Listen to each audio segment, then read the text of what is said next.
So now we are live. So good morning, good afternoon, and good evening to everybody who's listening in. We have two guests today who are experts in their fields. Before we start, here's something interesting about today's expert. One of them have competed under Olympic rings as an athlete. The other one has spent 20 years inside the IOC, helping run the very broadcast and marketing machine that powers those rings. Between them, they have seen the fan relations from both sides of it, the field and the boardroom. So if that excites you, this conversation is for you. So, hello everyone. Welcome to the episode of Fireside Chats by Ignites. My name is Bhavesh, and I'll be having casual chat with two experts over a virtual coffee. These chats are series where sports meets data, technology, and innovation. We started with data, then delivery, and today we get to the question, how do we see fan engagement actually works? So our theme today is fan engagement to commercial value, generating value for fans and sports organization. And I'm very pleased to join by two experts who bring deep experience from the field. First, we have Hisham, a former Olympian swimmer who represented Bahrain and is now co-founder and COO of Next Sports, where he works with federations and Olympic partners on technology, commercialization, and innovation strategy, a very exciting domain. And we have Alexis, who spent 20 years at IOC, including as vice president of IOC Television and Marketing Services, is now working with Utah 2030 as special advisor, building on-site fan experience business for 2034 Winter Games. Alexis, Hisham, thank you both for being here. And by end of this conversation, you'll probably know what fan engagement is actually about. So now we can go into the next part of deeper in the conversation. So I'll start with Hisham. From Olympic swimmer to building Next Sports, and now leading its headquarters in Riyadh. What pulled you from performance sport into sports business and tech consulting? Thank you, Bhavesh, and thanks to Neo for the invitation. Alex, it's great to share the session with you as well. Uh, Likewise. so yeah, and yeah, so I mean, my journey in sports touched on many different like experiences. So I was an athlete, as you mentioned, but then I think what really sparked my interest in the world of sport business was events. I volunteered for a running organization in Bahrain called the Bahrain Roadrunners. We hosted 5Ks on the weekends and then hosted like the Bahrain Marathon.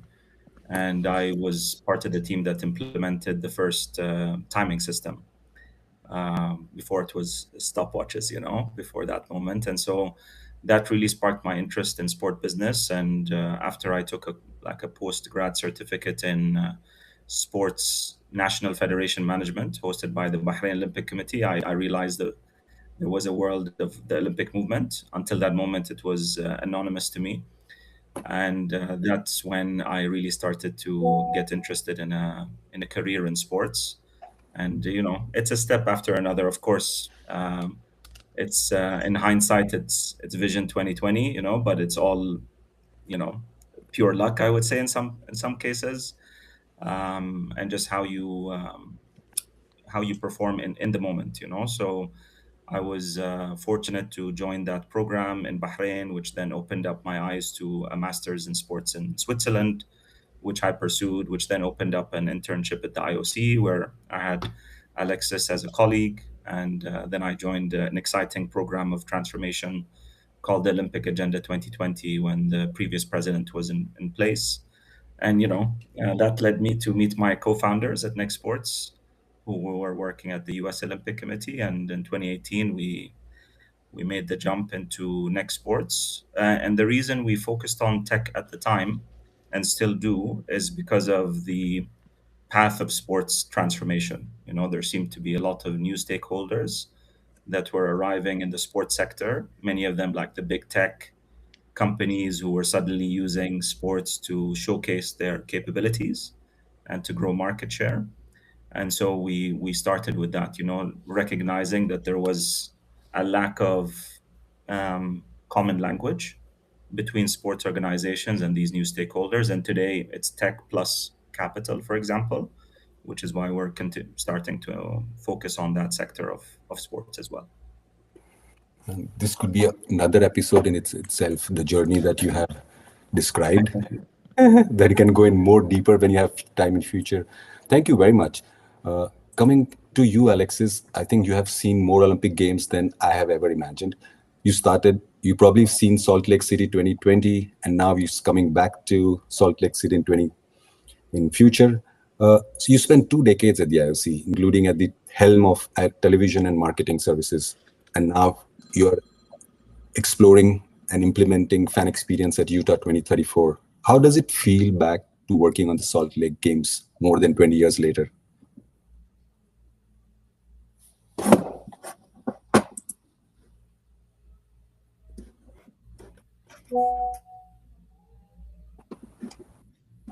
Uh, I think he's joining from yeah. another. Ah, there we go. Ah, oh, Sorry about that. no, no problem. I was just saying, how does it feel to come back to Salt Lake City Games after 20 years, where you see the games coming back to the city, and if you have seen a lot of games compared to a lot of people that you're currently watching right now. How does it feel to come back to the city where the Olympic Games basically were the helm, and now you were also at the helm of the sport? Yeah, thank you for the question, Bhavesh, and also as well, thanks for inviting me. Um, I mean, to answer the question at the end, it feels fantastic. It's a really kind of full circle, and I'm really privileged to be advising with the Utah 2034 Winter Olympic and Paralympic team. It's still a small team, and we're still several years out, 8 years out. But yeah, it's a career full circle, and I mean, I started back with the Sydney 2000 Games working for IBM. At the time, I was young in my career. Working with IBM on their sponsorship of the Olympics was more a business to business marketing role. So it wasn't so much of a fan role. But I had a first glimpse at the time when I was able to head up IBM's fan zone in the live site in France where I was living for the Sydney Games. And that's where I got to see that first kind of fan magic. Kept that in the back of my mind. When I was in Salt Lake '02, I didn't work with fans. I wanted to, but I couldn't land a job related to fans. So I worked in transportation and learned a lot as a senior manager there. And it was really when I was then hired by the IOC to be their commercial leader placed inside the Torino 2006 Games. And that was a broad role that also encompassed ticketing and hospitality. And that's when I first started to understand the business of fans and the opportunities, but also the missed opportunities that at the time was the way the setup was. So that was the precursor. And then when I was hired by the IOC in 2006 back in Switzerland, in the beginning of my long-term journey, I was able to see that that despite fans having always been there as an integral part of sports, I saw missed opportunities in terms of lack of governance, lack of strategy, lack of central systems, marketing. I mean, it was kind of for me, fans are a core part of the product, just like the athletes, and it just wasn't the case really at the time. So it was something I was able to latch onto and create a career on, and it's what Utah 2034 has hired me here today is to help them grow and build from what was the case back then and how the Olympics certainly, and also some of the other sports properties I've supported over the years. So yeah, it's a full circle moment. I can imagine. I think you would be one of the very, very, very rare persons who have worked across Olympic Games from 2020, 2000, Sydney to 2000. I think that would be only few people can claim this, that they have. Not too many. I know a few, but it's few. You're right. It's a rare breed, yeah.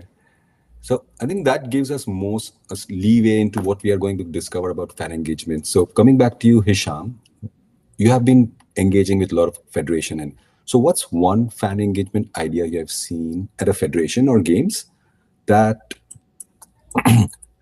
has punched above its budget? Um, yeah, first I was reflecting on Alexei's journey. So yeah, really, really cool experiences, Alexei. Yeah, so one thing that we're noticing is there's a shift in social media and its importance within like sports organizations. Um, Typically, international sports federations or national sports federations are like first and foremost governing bodies. So their marketing and communications hat is not like part of their DNA as much as professional sports has it. So that's always been like something we've seen where social media channels are used more as institutional communications platforms rather than fan engagement platforms. And so there's been, of course, growth and maturity across organizations, but you see still quite a few federations that are more institutional. Now, like let's focus maybe on the ones that are at the forefront and those that are closer to professional sports. And they're like the big thing that we're seeing, at least the demand from clients, is influencer-led strategies where influencers, even though, okay, so you have the Ronaldos with a billion followers, but you have now the growth of micro communities, people with communities that coalesce around a specific lifestyle thing or nutrition thing or fashion thing and so on that are able to transcend into sports and vice versa. And so it's about finding these micro influencers and using them in a way that is a bit more authentic than just like paid media campaigns on social media. So this has been happening quite a bit, of course, with pros and cons. I mean, just over the last few days, we saw with the Vuelta in Spain, there was a case of like an influencer who, kind of made some sexist remarks and it blew up all over the media landscape in Spain. So there are, misses, but more and more we're seeing like a balance of the budget for media from organizations in sports to account for influencers. In some cases there are full influencer management teams, and they also include athletes as influencers. So it's about having not only your channels but the channels of others, part of a larger ecosystem that generates the level of excitement and engagement that sometimes sports organizations fail to do because of their peak and trough trends. So everybody peaks at the top of the event and then it just dies down.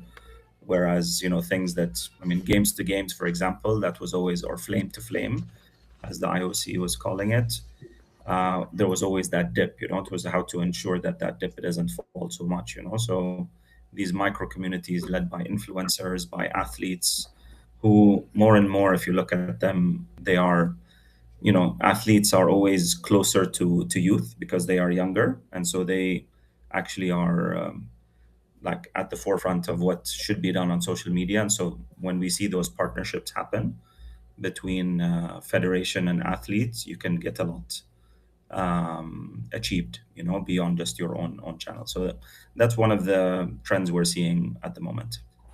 Yeah, I think very interesting.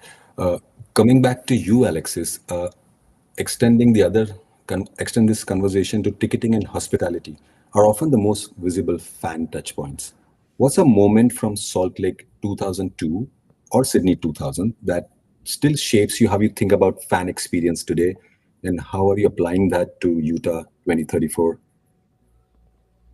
Yeah, thanks for the question. I mean, Sydney and Salt Lake. So I wasn't in Sydney, but I followed it obviously from afar. And then Salt Lake, I was there. The main takeaway I had from then, in a way naively, was everything's full. The stadiums are full. All the activities have fans everywhere, and I assumed that was normal. It's the Olympic Games, right? And then actually, to answer your question, it was really more at Athens 2004 and to a lesser degree Torino 2006, where I was, quite shocked to see that it's not always the case. Certainly, a lot of the high demand sports and ceremonies and so forth were all full, but there was a lot of sessions that were not.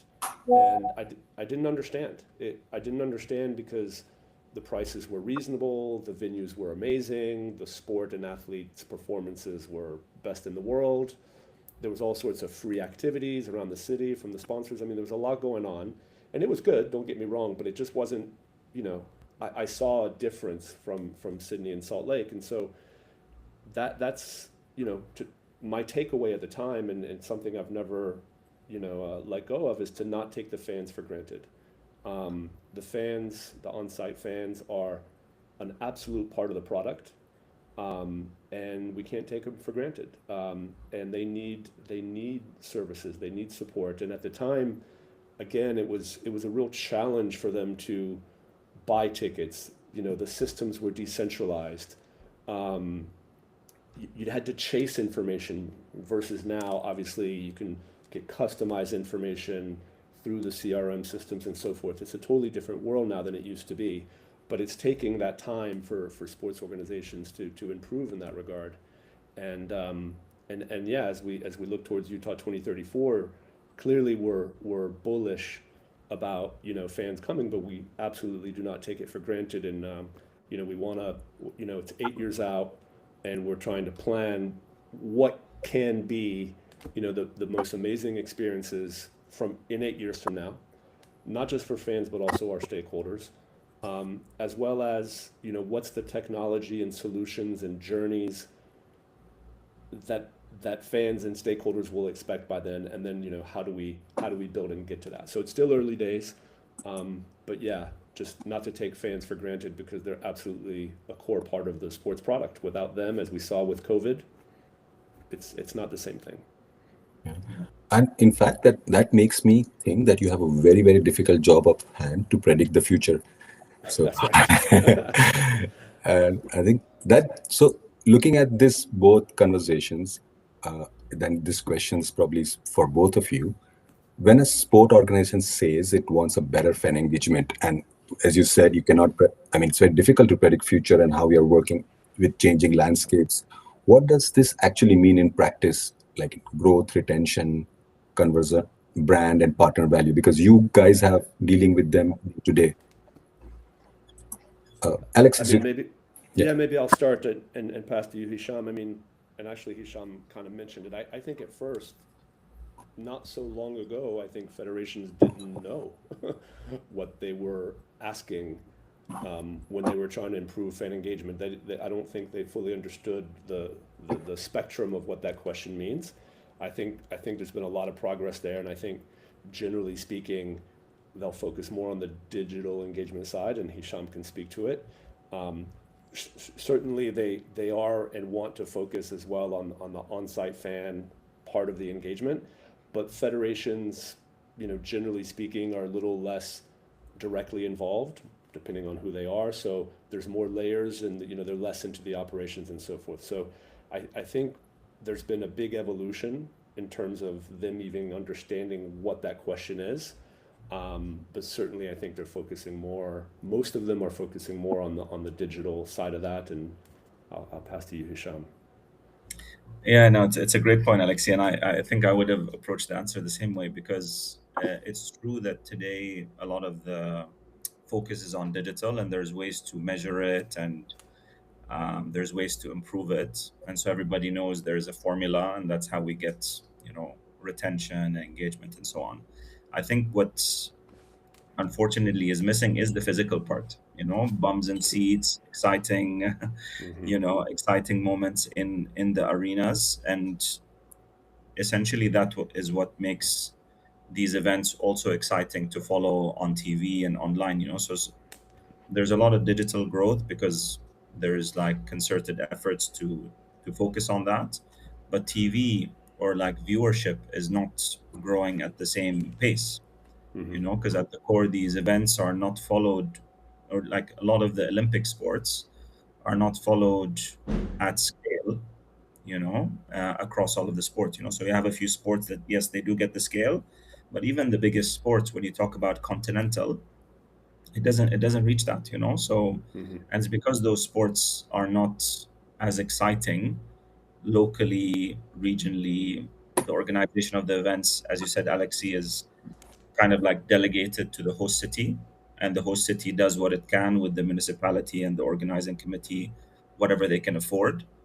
And it's a political tug of war as to what is spent, what money is spent on. Everything looks great on screens, but the in-venue experience, I believe, should be given a bit more focus, and should there, like we found ways to measure digital over the past decade. I think in-venue experience should now start to become a bit top of mind, especially because a lot of the trends indicate that people are looking for more ways to engage off screen, out of home, in person, in real life. So I think those trends cannot be, you know, things that are impacting music, entertainment, and pro sports. They are impacting also Olympic sports and federations, and so it should be kept in mind. Now, to get that to happen, you need to reform the sports program and how it's delivered. And I mean, we don't need to go into the nitty gritty, but there's a lot of also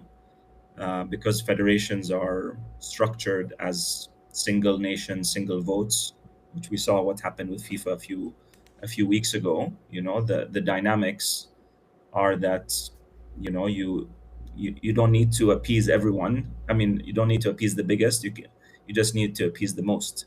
And these dynamics are very particular to international federations and governing bodies, as opposed to pro sports, which is delivered as a business. And they're looking for, as you said, Alexi, keeping the fan front and center, how to improve it, how to engage. When I was Yeah. living in the US, like, every single sports experience was amazing. I was happy to spend. I didn't think about how much I was spending, because they got me there. Whereas Yep. I find a lot of Olympic sports, you just don't get that. You're just in the Olympic setting.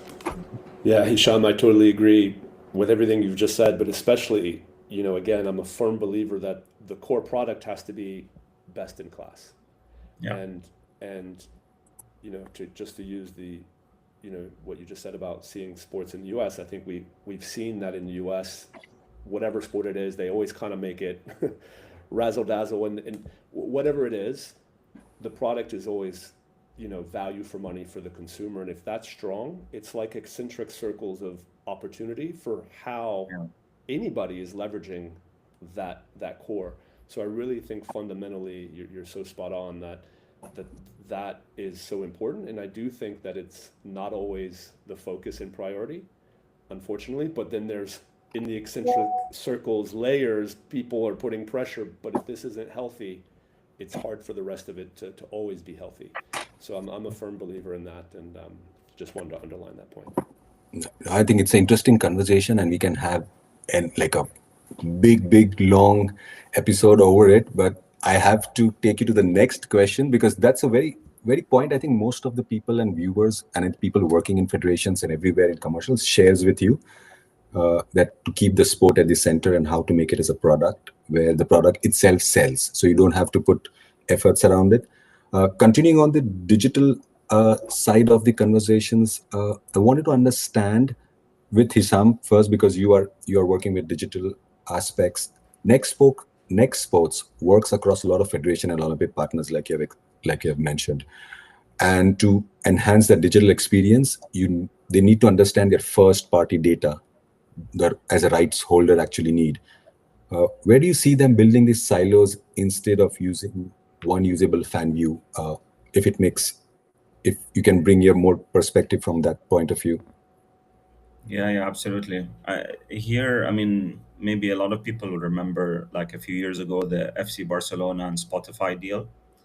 And how Spotify thought that Barcelona had more direct fan relationships than it actually did. When or United came out a few years ago saying we have 800 million fans around the world, but then there's no actual connection to them, right? So this, I think, is the fundamental value today, is if you have those direct relationships. I mean, Alex, you mentioned the CRM earlier, and there's a bunch of tech around, like, direct fan marketing and personalized marketing that is starting to come into place within federations, and that is usually I mean, not to say unfortunately, but usually driven by the marketing commercial side of things with support from the IT tech department. But really there's a whole ecosystem of sport that exists beyond the fan, the coaches, the grassroots, the NGOs, the federations, the event organizers, and so on, that need to be part of this as well. And they are probably the most passionate and your first and most passionate fans, almost like tribal. And so they should be leveraged and should be built upon, in terms of the services that you build around them and the features that you build on top of your digital ecosystem. So yeah, again, it's the, let's call it the email addresses, and open rates, click-through rates on content that you share with them, and then how they go through your ecosystem. And there are technologies that allow you now to understand all of these behaviors, to track them, and then to start to segment them. So we know somebody who's opened up a Utah 2034 newsletter. We can segment them and say, like, okay, out of the ones that opened the last three, please tell them, we're raising funds for, philanthropic foundation, which I believe Utah is doing, and they can contribute, and so you start to create much more opportunities if you're able to segment these audiences instead of blasting the same message to everyone all the time. So this is what we're seeing on that point. I think you just gave a leeway, a very good leeway to the conversation that I was about to ask Alexis. That how does this, what Hisham just described, that first-party data, when you get more of this personalized information, how does it affect ticketing and hospitality? And do you plan to do it build it in your strategy for this Utah 2034? Yeah, absolutely. I mean, maybe we take a step backwards in the sense that ticketing and hospitality has always had, or at least 20 plus years, access to first party data. We kind of forget that, but ever since people could go online to buy tickets, the ticketing systems was able to get, some of the core first party data. And so, the evolution has been from that. Who controls it? Is it the ticketing system or the hospitality system, or is it the rights owner? And then over time, I think most federations have acquired the rights. And then, okay, they acquire the rights, but then what do they do with it? And do they have the skills to know what to do with it? And I think, again, there's been a lot of evolution there. But within that context, yes, accessing first-party data has always been a part of how tickets and hospitality are sold. It's kind of been the underlying premise, but that knowledge has been usually with the ticketing system company, the ticket masters of the world, and so forth. It's what they kind of promote and sell to the rights holders. It's like, we not only have the system for you, but we'll help you sell the tickets.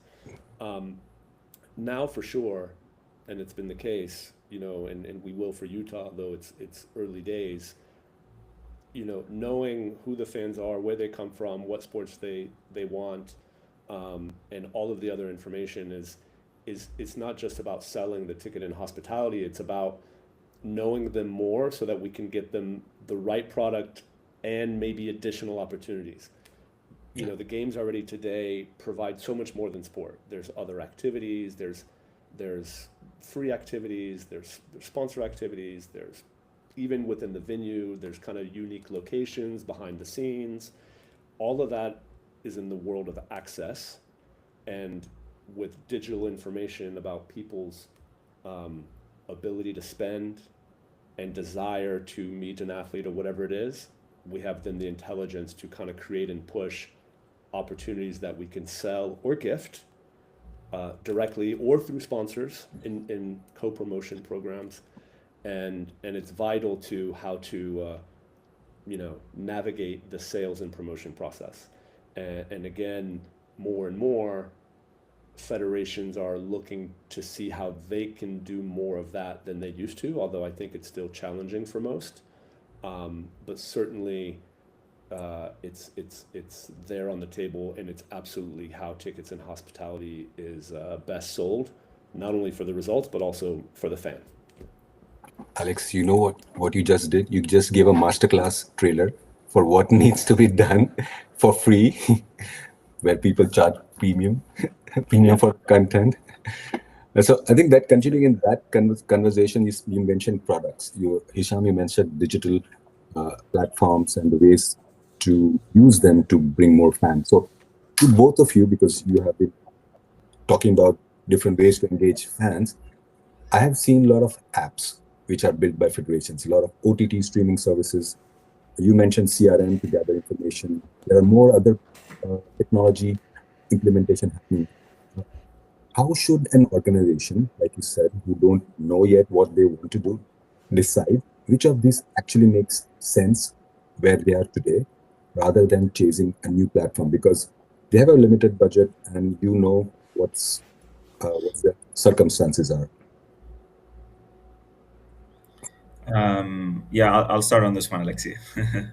So, Please. yeah, as a good consultant would say, it depends. No, but I mean, if the organization doesn't have like very clear objectives of what it's trying to achieve, it's very difficult to make these decisions. Like every year in the past 5 years, there has been a fad, right? It's NFTs, it's blockchain, it's crypto, it's whatnot, and every quarter there is a new trend on social and digital, and so it's important to have like a north star. I think that's where it needs to start with an organization, and that always, when it comes to marketing, as Alexi was saying earlier, there's the product which needs to be marketed, and so that needs to be clarified at the strategic level, and then we know what tools should be in service of that. A lot of organizations, I mean, I think in every league type setup, there is a copycat culture, so NBA, everybody copies everybody. NFL, same thing. And in the Olympic world, we see it as well, and they're all in, a lot of them are in Switzerland, and there's a lot of sharing of like best practices. And so there seems to be like, oh, they're doing it, so let's do it, especially because a lot of the money that the IFs are getting are coming from the IOC. So there is this incentive that has been created, which is like, let's not be left behind, instead of let's figure out, as Alexi was saying, the product, and let's not forget the fan. It's a bit of like an institutional race. So I think like that's unfortunately what happens. What we always say is like, first the strategy needs to be clear. Of course, serving the game, developing the game is core. Then growing the revenues, which typically today come from hosting fees. Most international federations like make their money there. They charge hosting fees, although that is also under threat as a revenue stream, as uh, more formats are coming into play that are maybe cheaper and easier to implement, not as logistically difficult for a city to host, and so on. Yeah, so I mean, when we get these questions, we always try to like take a step back and figure out again where the strategy is. Usually there is like a strategic plan, a 3 to 4 to 5 year, and that is where digital should flow from, not the other way around. Yeah. Yeah. Great. Yeah, Alexis, I think you would bring the perspective from a boardroom perspective. That would be interesting to. On that subject? Yeah, Yeah, well, from a from your boardroom perspective. perspective, Your yeah, no, a boardroom in my perspective. I mean, I fully follow what Hisham just said, and um, when I was at CAA Portis for a few years, a sports consultancy firm, it's exactly the type of question that we would be asked by different sports properties around the world, and as Hisham said, you need a plan, and that plan sometimes was a 3 to 5 year plan, sometimes it was a 10 year plan, and it's understanding, you know, doing an audit of where the federation is today on the question of fan engagement, and every time it was different.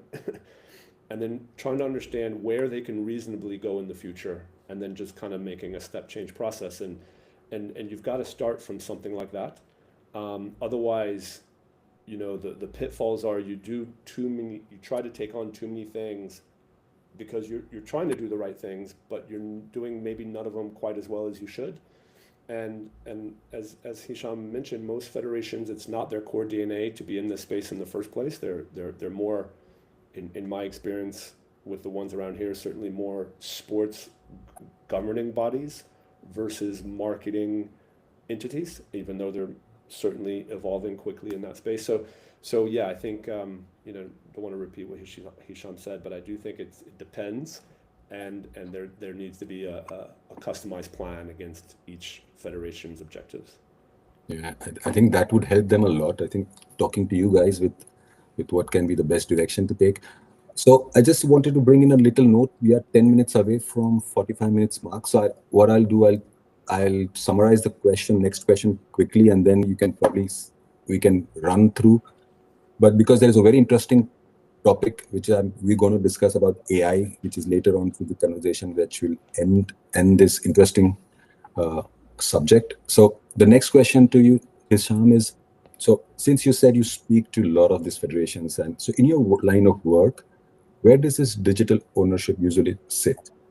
And where have you seen this initiative stall? Because a lot of reasons. So what's your opinion about? Yeah, I think I mentioned earlier, like it typically comes from commercial marketing and then with tech being involved. In some cases, we do see like tech take the lead or like IT, but usually it's in the service of commercial and marketing. Now, this is when we're talking about fan engagement, but as you both know, the transformation of the organization to be tech oriented also touches admin and process and all this workflows that are associated with a sports organization. And so there sometimes we touch with one of our clients. For example, we work with the sports department because they want to rewire their entire information system so that all of the national federations, athletes, timing companies, and so on are using one system instead of like 12 when we started the process with them. And it goes back to the same thing, having that single source of truth, having data that is seamlessly updated across the organization. But yeah, typically, even in that project, the IT department has to be involved.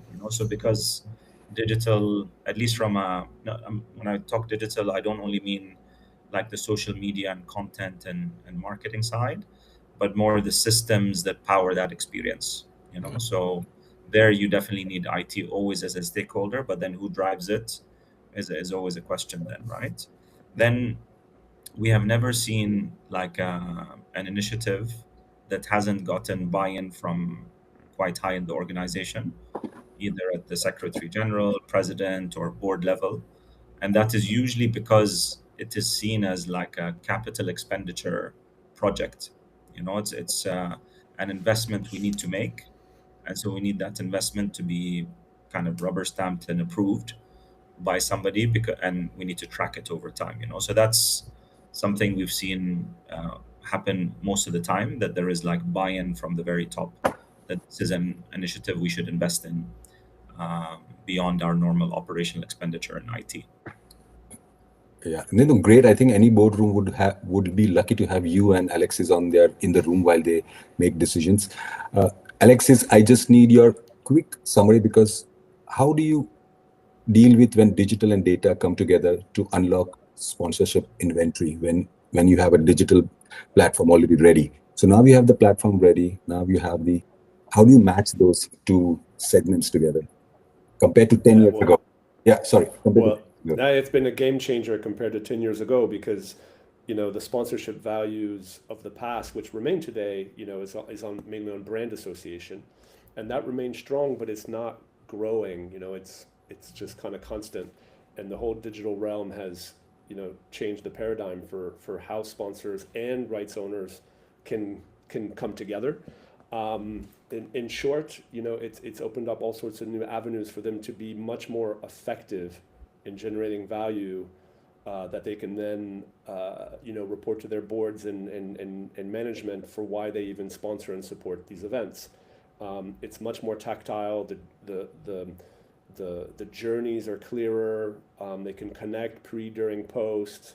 There's all sorts of ways now where each sponsor within its own strategies can take its brand, take its products, and find ways to engage and communicate with the fans in ways they never could quite before, mainly only on a games time type of approach. So it's been quite revolutionary, and it's how rights holders increase their fees from sponsors. Certainly, it's been huge. It's been a game changer. Amazing. I think that's insight. I'm telling you, this conversation, if anybody who's listening or learning, probably has a lot of topics that they can go deep dive in. So the next conversation, I think I'll make it as a rapid fire, and so that you have to answer in short so that we can catch up to our 45 minutes mark. So to both of you, what's one KPI that you regularly see organizations chase? And that's a vanity metric. And what would you replace it with? Well, so mine is when organizations broadly communicate the amount of value tickets sold. So like World Cup, we've X hundreds of millions in sales. Well, to me, that's kind of a vanity metric because it's impressive and it's a good job, but you don't really see what's behind.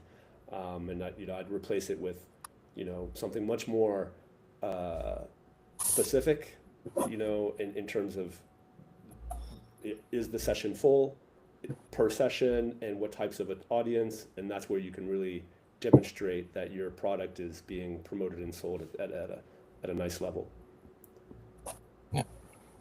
Yeah, maybe just the other side of the coin on the digital side, probably like followers being the vanity metric, whereas engagement, similar to what Alexi was saying, it's not the number. It's like, did you fill the seats? Did you get most of your followers engaged? Yeah, that's probably the metric that should be followed. No, I think that you touched a very good point, because sometimes I've seen there are X million followers, but the engagement is only Y thousand. So the alignment I don't understand, but the experts are there to understand it. So I think we have 3 minutes to go, and I have a very interesting hot topic that I want to discuss with you, because it is currently what is discussed widely is AI, artificial intelligence. So to both of you, I think, and you can share your perspective, we see a lot of AI enabled platforms, products, workflows, and are happening fast and being moved into the sports world. So from your perspective, how do you keep the fan trust while scaling this, especially with more sensitive data involved? What's your perspective? Even though there is a tech answer to what you just asked, Bhavesh, I would flip it to more like a governance or like a management. How do you lead in the age of AI? How do you ensure that the workforce works in the best way possible, the most effective way possible? Today, like with tech where it is and the AI companies where they are, they provide the level of security needed, and the level of permissions that are required if it's structured correctly. It just needs to be something that leadership drives. It's not, of course, everybody needs to buy in, but leadership needs to be the one that drives, and leadership needs to be putting in, again, KPIs, because everybody using Claude at the company is not a KPI, right? It's like what so what is No, just what we tracking. I will make it as a phrase. Everybody using Claude at a company is not a KPI. It's a quote that I would probably use in my next conversation. And Alexis, for you, quick 30 seconds, because Yeah, my takeaway is first that it's first a societal question, not just a sports question, right? Fans are humans, and humans are all adapting to AI in society. So for sport and federations, I believe that they must adapt and use AI. They need to use it to the common denominator of quality that's expected by people, so that sport doesn't somehow fall behind in terms of how transparent and, let's say, clear and effective it's being used. And then for sure, it's something that that sport must leverage to improve. But sport should definitely not fall behind. They have to meet the standards that everybody on earth is learning to grow with every day. yeah, No, thank you very much. So, and these are the last questions because I know I'm running over 30, few seconds over 45. To Hisham, what's next sports working on right now that ties into this conversation, that makes you excite and wake up every day? It's a very philosophical question, but Yeah, on the AI side of things, we're doing a lot of the governance policy.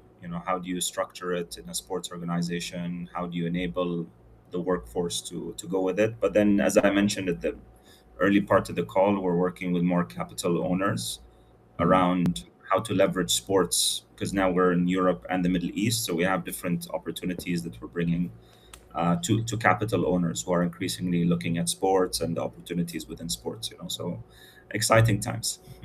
great. Thank you. Thank you. And Alexis, what's one priority for Utah 2034 on fan experience that you're most excited about to work on right now? Yeah, great. I mentioned it earlier, and it's not just for Utah. It's really in the industry at large.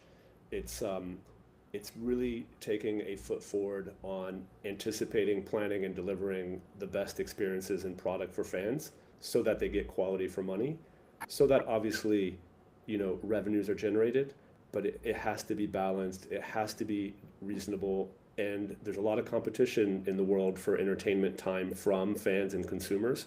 And so, I'm super excited because it's a part of the sports ecosystem world that is continuing to grow, and there's still more improvement, especially from a revenue driving point of view. So there's quite a lot of projects out there, and yeah, it's still an ongoing growth frontier compared to other commercial streams that are still strong but don't have the same up curve potential as, let's say, fandom business does. So super excited about that.